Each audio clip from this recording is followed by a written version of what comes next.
board. Let's bring in Congressman John Fleming, a Republican from Louisiana, and Congressman Gene Green, a Democrat from Texas. Okay, so first Obama's senior advisor, David Axelrod, comes out last weekend and says that the White House is prepared for a second stimulus package if necessary, but they're going to wait until fall to see how things pan out. Then the vice president, as we just heard, says that the administration misread how bad the economy was. Congressman Fleming, let me go to you first. Does the White House have a handle on the magnitude of the situation, according to you? Well, I don't think so, Julie. You know, the Republicans in Congress, not a single House member voted for this crazy stimulus package, and only 3 senators from the Republican Party did, and one of those changed to the Democrat Party. So this comes to no surprise to we Republicans who are in Congress today. All right, Congressman Green, do you agree? Well, obviously, I don't expect someone to say the stimulus is going to work that voted against it. They don't really want it to be successful. The solution I made from my Republican colleagues, they want us to sit on our hands, and I think it would have been worse. I have a copy of the Houston Chronicle today that talks about the amount of money that we did in the stimulus bill.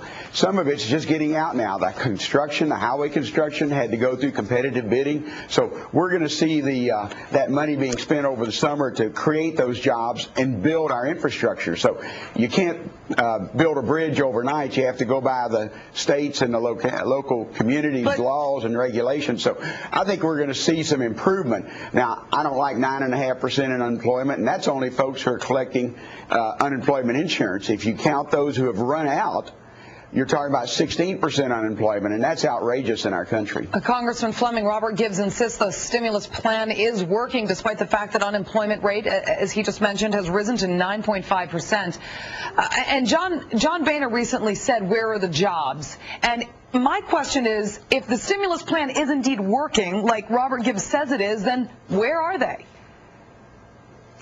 Well, Julie, I have to disagree with my colleague. The Republicans had an alternative plan that would have cost half the money and created twice the jobs. It would have lowered tax rates for small businesses, for individuals. This economy would be up and going by now had we instituted that. And again, not one single Republican in the House voted for that. And what really happened, Julie, is that this government has taken off the shelf 20 years of social programs that have been gathering dust and put them to effect all in the name of improving the economy.